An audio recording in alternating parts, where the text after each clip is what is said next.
Hello दोस्तों, तो आज इस ट्यूटोरियल में हम बात करेंगे privacy policy requirement for email marketing के लिए। यानी कि अगर आप ईमेल मार्केटिंग करना चाहते हैं तो उसके लिए आपको क्या प्राइवेसी पॉलिसी रिक्वायरमेंट चाहिए। देखिए, आज जो ट्यूटोरियल होने वाला है बहुत ही इंपॉर्टेंट होगा आपके लिए, और यहाँ पर आपको प्राइवेसी पॉलिसी ईमेल मार्केटिंग के लिए कितना जरूरी है समझाया जाएगा, और किस तरीके से ईमेल मार्केटिंग के लिए आप प्राइवेसी पॉलिसी को जनरेट करेंगे ये भी आज यहां पर आपको समझा दिया जाएगा। तो चलिए ट्यूटोरियल को हम स्टार्ट करते हैं। तो देखिए, सबसे पहले तो हम आपको दिखा देते हैं कि प्राइवेसी पॉलिसी क्या होती है। देखिए, अगर हम लर्न बाजार के ऑफिशियल साइट पर आएंगे तो यहां पर नीचे आने के बाद हमें देखिए एक ऑप्शन मिलेगा प्राइवेसी पॉलिसी का। इसके ऊपर जैसे हमने क्लिक कर दिया तो क्लिक करने के बाद आप यहां पर देखते हैं कि आपको ये प्राइवेसी पॉलिसी मिल जाती है, जो कि learnbazaar.in यानी कि जो लर्न बाजार डिजिटल एकेडमी है उसकी जो प्राइवेसी पॉलिसी है वो यहां पर दी गई है आपको। अब देखिए, मोस्टली जो प्राइवेसी पॉलिसी होता है उसका मतलब यहां पर ये होता है कि जब भी हम किसी यूजर्स के डेटा को कलेक्ट करते हैं तो उसके लिए हम उसके डेटा को कहां इस्तेमाल करेंगे इसको लेकर एक पॉलिसी बनाई जाती है। और अब चलिए हम इसको विस्तार से आपको समझा देते हैं। तो देखिए, यहां पर जो डेटा आपको तैयार किया गया है, सबसे पहले तो आपको जैसा कि बताया गया है कि जैसे ही हम किसी यूजर्स के डेटा को कलेक्ट करते हैं या फिर यूजर्स को जो भी फैसिलिटी प्रोवाइड कराते हैं, या इससे यूजर्स का डेटा हम कहां रखने वाले हैं, कहां हम शेयर करेंगे, किस तरीके से यूजर्स के डेटा को हम यूज करेंगे, तो प्राइवेसी पॉलिसी कुल मिलाकर एक नियम होता है। और यूजर्स को ये साफ साफ बता दिया जाता है कि हम आपके जो डेटा है उसे कहां रखने वाले हैं, क्या करेंगे आपके डेटा को। फिर चाहे हम किसी यूजर्स के किसी प्रकार के डेटा को कलेक्ट कर रहे हो, चाहे वो हम उनके ईमेल को कलेक्ट कर रहे हो, या फिर हम उनके mobile number, date of birth, या फिर किसी प्रकार की इंफॉर्मेशन को जब हम कलेक्ट करते हैं तो उसके लिए हमें एक ऐसा नियम बनाना पड़ता है जो कि यूजर्स के लिए होता है। ठीक है, और इसी को हम कहते हैं प्राइवेसी पॉलिसी। अब देखिए, सबसे पहला जो हमारा क्वेश्चन आता है कि व्हाट डाटा यू कलेक्ट। सबसे पहले तो जो आपकी प्राइवेसी पॉलिसी होती है, जैसा अभी मैंने आपको दिखाया था learnbazaar.in का, तो उसमें जो प्राइवेसी पॉलिसी आप बनाते हैं अपनी, तो उसमें आपको ये बताया जाता है कि आप उसमें पूरी तरीके से मेंशन करते हैं, साफ तौर पर लिखा होता है कि व्हाट डाटा यू कलेक्ट, यानी कि किस प्रकार का डेटा जो है वो आप यहां पर कलेक्ट करेंगे। तो जैसे ही हम किसी प्रकार का कोई भी पॉपअप वगैरह लोगों को दिखाते हैं कि आइए अपना यहाँ पर ईमेल डालिए और इसके बाद हम आपको ये सुविधा देंगे, ये सब देंगे, तो जो जो भी डेटा हम यूजर्स का कलेक्ट करने वाले हैं जिस भी फॉर्मेट से, तो वो होता है हमारा कि किस प्रकार का डेटा हम कलेक्ट कर रहे हैं यहां से, तो वो आपको अपनी प्राइवेसी पॉलिसी के अंदर मेंशन करना पड़ेगा। इसके अलावा आता है how you collect your data, किस तरीके से हम यूजर्स के डेटा को कलेक्ट कर रहे हैं ये भी हमें प्राइवेसी पॉलिसी के अंदर लिखना पड़ेगा, ताकि यूजर्स को साफ साफ समझ में आ सके कि किस तरीके से हम उनके डेटा को ले रहे हैं। कोई ऐसा तरीका तो हम यूज नहीं कर रहे हैं जिससे चुपचाप कहीं ना कहीं से उनका डेटा हम कलेक्ट कर रहे हैं, उनको साफ साफ बताना पड़ेगा और ये सब कुछ मेंशन करना पड़ेगा हमें अपनी प्राइवेसी पॉलिसी में, अगर हम ईमेल मार्केटिंग कर रहे हैं। क्योंकि ईमेल मार्केटिंग के लिए प्राइवेसी पॉलिसी बहुत जरूरी है, और आप इसके बिना कभी भी ईमेल मार्केटिंग नहीं कर पाएंगे। चाहे वो यूजर्स के पास मेल सेंड करना हो या उनके डेटा को कलेक्ट करना हो, उसके लिए आपको प्राइवेसी पॉलिसी चाहिए होगी। अगला देखिए, cookies and automatic data collection method, यानी कि आप जैसे यूजर्स की कुकीज को रीड करेंगे, आप उनकी ईमेल पर उनको मेल वगैरह भेजेंगे तो उनके कुकीज और कैचेस वगैरह जो होते हैं उनको आप रीड करेंगे। तो या फिर ऑटोमेटिक किसी प्रकार का आप डेटा उनसे कलेक्ट करते हैं, जैसे आईपी एड्रेस हो गया, ठीक है, तो जो भी ऑटोमेटिक डेटा हो गया आपका या फिर कुकीज कैचेस हो गया, अगर आप उनका कलेक्ट कर रहे हैं तो किस मेथड से कलेक्ट कर रहे हैं आपको अपनी पॉलिसी के अंदर इंक्लूड करना पड़ेगा। इसके अलावा ऑन कॉन्टैक्ट इंफॉर्मेशन, अगर यूजर्स को किसी प्रकार का अपने डेटा को लेकर कोई प्रॉब्लम्स आता है तो वो आपसे किस तरीके से कांटेक्ट करेगा, इसको लेकर आपको अपनी प्राइवेसी पॉलिसी के अंदर अपने कांटेक्ट इंफॉर्मेशन को ऐड करना पड़ेगा। चाहे वो आपका नंबर हो, मोबाइल नंबर हो, या फिर आपका ईमेल एड्रेस वगैरह हो जो एकदम चालू हो, तो इस तरीके के डेटा को आपने वहां पर रखना पड़ेगा। अब देखिए, नियम क्या कहते हैं प्राइवेसी पॉलिसी के। वो नियम होते हैं कि जब भी आप किसी के ईमेल एड्रेस को कलेक्ट करेंगे तो आपको बताना पड़ेगा कि आप उनके ईमेल एड्रेस को कलेक्ट कर रहे हैं। और अब आप ये सभी को बताते तो ऐसे घूमेंगे नहीं, आपको सिंपली अपनी प्राइवेसी पॉलिसी के अंदर ये सब कुछ लिखना पड़ेगा। स्टोर ईमेल एड्रेस, आप अगर किसी के ईमेल एड्रेस को स्टोर करेंगे तो स्टोर करके कब तक रखेंगे ये भी आपको बताना पड़ेगा कि ऐसा तो नहीं कि आप किसी के ईमेल एड्रेस को अगर कलेक्ट कर रहे हैं तो आप उससे कंप्लीट हमेशा के लिए रखने वाले हैं। तो आपको ये बताना पड़ेगा कि आप किसी के ईमेल एड्रेस को कब तक के लिए रखने वाले हैं। इसके अलावा शेयर ईमेल एड्रेस, आप ईमेल एड्रेस को कहां कहां शेयर कर रहे हैं, उनका जो ईमेल एड्रेस है, जिन भी यूजर्स का आपने ईमेल एड्रेस कलेक्ट करके रखा है उसे आप कहां कहां शेयर करेंगे। आप ऐसा तो नहीं कि आप किसी एक का ईमेल एड्रेस लेकर और फिर आप उसे, उस यूजर्स ने केवल आपके बिहेव पर, आपके भरोसे पर आपको ईमेल एड्रेस दिया है अपना, और ऐसा तो नहीं कि आप उनके ईमेल एड्रेस को कहीं सेल कर रहे हैं। ठीक है। दूसरा है डिलीट ईमेल एड्रेस, आप उनके ईमेल एड्रेस को कब डिलीट कर देंगे। मान लीजिए कि अगर किसी यूजर्स ने अपना डेटा दिया है, आपको ईमेल एड्रेस दिया है ना, तो आप, अगर वो आपका सब्सक्राइबर नहीं रहना चाहता है, अगर वो उसका लाभ नहीं उठाना चाहता है, तो फिर किस तरीके से उसका ईमेल एड्रेस डिलीट किया जाएगा, ये आपको अपनी पॉलिसी के अंदर सब कुछ इंक्लूड करना पड़ेगा। इसके अलावा कई सारा अदर जो इंफॉर्मेशन होता है पर्सनल डेटा का, वो भी आपको वहां पर देना पड़ेगा। ठीक है। इसके अलावा अगर आपको सेल वगैरह करा रहे हैं तो वहां पर आपको सेलिंग का रिफंड किस तरीके से आप करेंगे उसका, तो ये सारा कुछ होगा, वो आपकी जो पॉलिसी होगी उसके अंदर आपको इंक्लूड करके रखना पड़ेगा। यही सब होता है हमारा प्राइवेसी पॉलिसी। यूजर्स को कंप्लीट इंफॉर्मेशन हमें देना पड़ेगा अपनी मार्केटिंग के बारे में। इसके अलावा थर्ड पार्टी ईमेल यूजर्स, अगर आप जैसे मान लीजिए कि आप मेलचेम्प, सेंडनब्लू वगैरह हो गया, उससे अगर आप उनका ईमेल एड्रेस यूज कर रहे हैं थर्ड पार्टी ईमेल की वजह से, तो आपको थर्ड पार्टी का भी वजह जो है वो बताना पड़ेगा कि आप थर्ड पार्टी के लिए ईमेल एड्रेस को यूज करेंगे अपना, तो यूजर्स सेटिस्फाइड होगा तो ही आपको ईमेल एड्रेस देगा।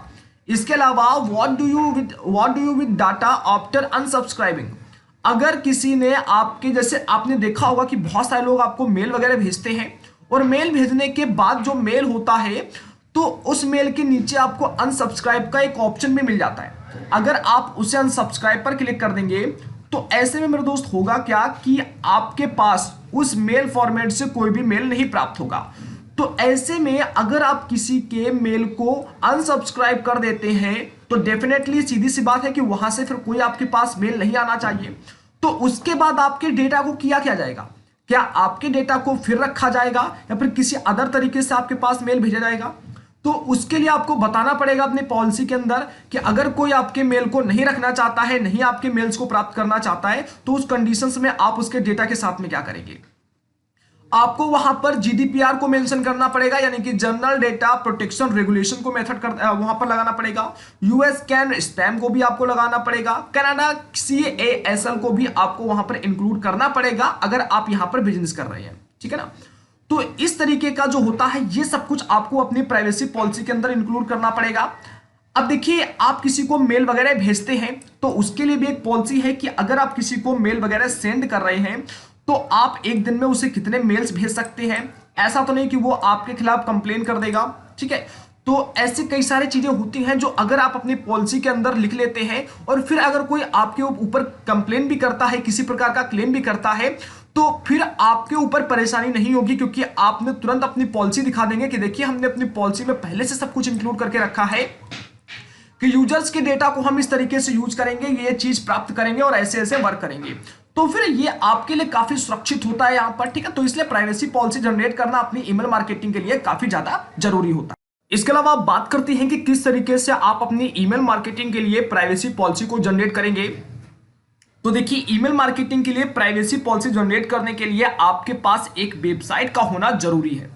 अगर आपके पास वेबसाइट नहीं है तो फिर आप ब्लॉगर पर अपनी एक छोटी सी कैसी भी वेबसाइट बना सकते हैं, क्योंकि उस वेबसाइट पर हमें केवल एक पेज बनाना पड़ेगा और वो पेज होगा हमारी प्राइवेसी पॉलिसी का, और उसी का लिंक जो होगा पेज का उसको हम हमेशा यूज करेंगे अपनी ईमेल मार्केटिंग की प्राइवेसी पॉलिसी के रूप में।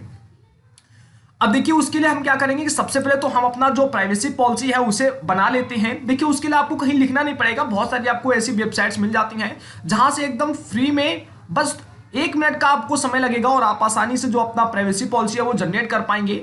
जैसे देखिए, हम एक वेबसाइट पर यहाँ पर आए हुए हैं और यहाँ पर आने के बाद हम देखते हैं कि थोड़ा सा नीचे आते हैं, तो यहाँ से हम अपना जो प्राइवेसी पॉलिसी पेज है, प्राइवेसी पॉलिसी है, उसे हम जनरेट करेंगे। तो देखिए, उसके लिए सबसे पहले तो हम क्या करेंगे कि जो ये स्टार्ट हियर का ऑप्शन मिल रहा है, तो स्टार्ट हियर के ऑप्शन पर हम क्लिक करेंगे। जैसे देखिए, हम स्टार्ट हियर के ऑप्शन पर क्लिक करेंगे तो हमारे सामने कुछ इस प्रकार का एक पेज ओपन होकर आएगा, जैसा कि आप यहाँ पर ये देख पा रहे हैं।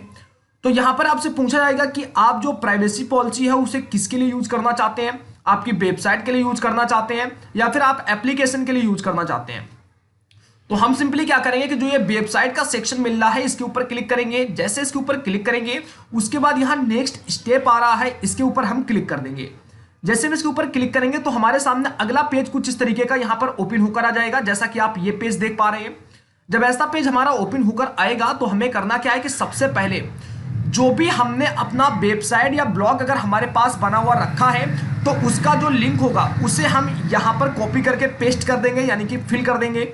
उसके बाद हमारी जो वेबसाइट का नाम होगा उसे हम यहाँ पर फिल कर देंगे, ठीक है। और आप वेबसाइट के नेम की जगह पर जो आपका ब्रांड का नाम है, जिस भी ब्रांड के नाम से आप अपना ईमेल वगैरह सेंड करना चाहते हैं उस ब्रांड नाम को आप यहाँ पर टाइप कर देंगे, क्योंकि आप साइट का नाम तो यूज नहीं करेंगे, ठीक है। उसके बाद व्हाट्स योर ऐप नेम, अगर आप ऐप पर क्लिक किए होंगे तो यहां पर आपको एक ऑप्शन मिलेगा व्हाट्स योर ऐप नेम, लेकिन अगर आपने वेबसाइट वाले सेक्शन पर ऊपर क्लिक किया होगा तो आपको ये वाला ऑप्शन नहीं देखने के लिए मिलेगा। अब आपको करना क्या है कि आपको नीचे आना है। नीचे आने के बाद यहां पर आपको एंटिटी टाइप मिलेगा, तो यहां पर आपको बॉक्स बने मिलेंगे आई एम आप बिजनेस, यानी कि अगर आप एक बिजनेस है, आपका एक ब्रांड है तो आप इस पर क्लिक करेंगे। Otherwise I am an individual, अगर आप एक इंडिविजुअल हैं तो फिर आप सीधा इसके ऊपर क्लिक करेंगे जो आई एम इंडिविजुअल के आगे बॉक्स बना होगा। तो इनमें से आपको देख लेना है कि किसके ऊपर आपने टाइप करना है। अगर आपके पास 2-3 वर्कर हैं या फिर आपका एक बड़ा बिजनेस चल रहा है, आप एक ब्रांड के रूप में है, तो आई एम बिजनेस के ऊपर आप क्लिक करेंगे। उसके बाद नीचे आते हो, नीचे आने के बाद यहां पर आपको मिलेगा नीचे, उसी के नीचे आपको ऑप्शन मिलेगा इंटर द कंट्री। तो आपको इंटर द कंट्री पर यहां पर क्लिक कर देना है और यहां से अपनी कंट्री जो भी आपकी है उसको सिलेक्ट कर लेना है। अगर आप इंडिया से हैं तो आपको इंडिया वहां पर सिलेक्ट कर लेना है। उसके बाद आपको वहां पर अपना स्टेट सिलेक्ट कर लेना है, किस स्टेट से आप बिलोंग करते हैं या फिर कहां पर आपका जो कंपनी है वो मौजूद है। तो उस स्टेट को यहां पर क्लिक करके आप आसानी से है वो सिलेक्ट करेंगे। उसके बाद आपको फिर नेक्स्ट स्टेप का ये ऑप्शन मिलेगा, आपको नेक्स्ट स्टेप पर क्लिक करना है। अगर किसी प्रकार की कोई प्रॉब्लम्स आ जाती है तो आप वापस से प्रीवियस स्टेप पर क्लिक करके उसे प्रीवियस स्टेप में आकर सुधार कर पाएंगे। तो आप नेक्स्ट स्टेप पर जैसे ही क्लिक करेंगे तो आपके सामने इस प्रकार का यहाँ पर जो है वो डेटा ओपन होकर आएगा। अब देखिए यहाँ पर आपको बताना है कि किस तरीके का जो डेटा है आप यूजर से कलेक्ट करेंगे, यानी कि ईमेल मार्केटिंग में आप यूजर्स का केवल ईमेल लेंगे, फोन नंबर लेंगे, नाम वगैरह लेंगे, उनका एड्रेस ले रहे हैं, क्या क्या चीजें ले रहे हैं, आप उनसे साइन अप करा रहे हैं, आप उनसे सोशल मीडिया अकाउंट ले रहे हैं। तो जो भी है आप लेना चाहते हैं उनसे, उसके ऊपर आप यहाँ पर क्लिक करेंगे। तो जैसे हम ईमेल मार्केटिंग करेंगे तो यहाँ पर ईमेल एड्रेस तो कंपलसरी रहेगा लेना, उनका ईमेल एड्रेस के सामने क्लिक कर देंगे। अगर उनका हमें मोबाइल नंबर भी चाहना होगा, लेना होगा, तो हम यहाँ पर मोबाइल नंबर पर क्लिक कर देंगे। तो जो जो चीजें आपको यूजर से कलेक्ट करनी है उनके डेटा के रूप में, उसके सामने बने ऑप्शन पर आपने टिक कर देना है। नीचे आने पर यहाँ पर select additional information you collect from our device mobile tablet, यानी कि आप अगर उनका जो डिवाइस वो यूज कर रहे होंगे, जिस डिवाइस से वो आपको ईमेल वगैरह देंगे या आपके प्लेटफॉर्म पर वो विजिट करेंगे, ठीक है, या आपके ईमेल को ओपन करेंगे, तो उस डिवाइस का आप क्या क्या लेना चाहते हैं। आप उनकी लोकेशन को अगर ट्रैक करना चाहते हैं तो आप यहाँ पर क्लिक कर सकते हैं। आप उनके फोन बुक यानी कि जो कॉन्टैक्ट लिस्ट है उसे अगर लेना चाहते हैं तो आप इस पर क्लिक कर सकते हैं। यहाँ पर अगर आप उनका कैमरा यूज करना चाहते हैं, उनकी फोटो पिक्चर वगैरह देखना चाहते हैं, उसको एक्सेस करना चाहते हैं, तो आप सिंपली कैमरा वाले सेक्शन पर क्लिक कर देंगे। तो अगर आप डिवाइस से कुछ चाहते हैं तो आपको इनमें से किसी भी चीज को कलेक्ट करना पड़ेगा या फिर आप सभी को भी कर सकते हैं। अगला आएगा do you track and the analytics tools such a Google analytics. तो अब यहां पर कहा गया है कि क्या आप ट्रैकिंग के लिए गूगल एनालिटिक्स टूल्स का या फिर किसी अदर टूल्स का आप यूज करते हैं। अगर आप यूज करेंगे तो फिर आपको यहां पर यस पर क्लिक करना है। अगर आप उनके डेटा के लिए ट्रैकिंग के लिए गूगल एनालिटिक्स का यूज नहीं करेंगे तो फिर आपको नो पर क्लिक कर देना है। अब उसमें नीचे आपको एक चीज और मिलेगी, your email address to receive a privacy policy. अब आपको करना क्या है कि यहां पर अपना ईमेल एड्रेस फिल कर देना है। जैसे ईमेल एड्रेस आप फिल करेंगे और जनरेट पर क्लिक करेंगे तो आपकी ईमेल एड्रेस पर जो आपकी प्राइवेसी पॉलिसी होगी वो पूरा जनरेट होकर पहुंच जाएगी, जो ईमेल एड्रेस आप यहां डालेंगे। अब आपको करना क्या है कि उस प्राइवेसी पॉलिसी जो आपकी ईमेल एड्रेस पर पहुंची होगी, आपने ईमेल एड्रेस को ओपन करना है, वहां से प्राइवेसी पॉलिसी को कॉपी करना है और जो ब्लॉगर पर या वेबसाइट जो भी आपकी बनी हुई है वहां पर एक प्राइवेसी पॉलिसी का पेज बना लेना है और पेज बना लेने के बाद उस प्राइवेसी पॉलिसी को वहां पर कॉपी करके उसे पोस्ट कर देना है। जब आप ऐसा पोस्ट कर देते हैं तो पोस्ट करने के बाद क्या होगा कि आपको उसी पोस्ट का जो यूआरएल होगा, इस तरीके का बना हुआ यूआरएल, ठीक है, आपको उसे कॉपी करना है और कॉपी करके जो भी आप मेल वगैरह यूज करें तो उस मेल में आसानी से आप प्राइवेसी पॉलिसी का एक सेक्शन बनाकर अपने ईमेल में जिन लोगों को आप भेजना चाहते हैं तो उसमें प्राइवेसी पॉलिसी का एक सेक्शन तैयार कर लीजिए, या फिर किसी भी जो टेक्स्ट होंगे उन टेक्स्ट के अंदर उसी का लिंक लगा लीजिए और ऊपर प्राइवेसी पॉलिसी लिख दीजिए, ताकि अगर यूजर्स आपकी प्राइवेसी पॉलिसी को पढ़ना चाहता है तो उसी प्राइवेसी पॉलिसी के ऑप्शन पर क्लिक करें और सीधा आपकी वेबसाइट पर जो भी प्राइवेसी पॉलिसी का पेज आपने तैयार किया है वहां सीधा वो पहुंच सके। तो ये है दोस्तों यहां पर प्राइवेसी पॉलिसी जो कि आपकी ईमेल मार्केटिंग के लिए होगी, और ये बहुत ज्यादा जरूरी आपके लिए रहने वाली है यहां पर, क्योंकि बिना प्राइवेसी पॉलिसी के आप ईमेल मार्केटिंग कभी भी नहीं कर सकते हैं। आई होप कि आपको इन्फॉर्मेशन समझ में आई होगी, अच्छी लगी होगी, जानकारी अच्छी लगी तो ओपिनियन शेयर कीजिएगा। मिलते हैं नेक्स्ट ट्यूटोरियल में, तब तक के लिए धन्यवाद।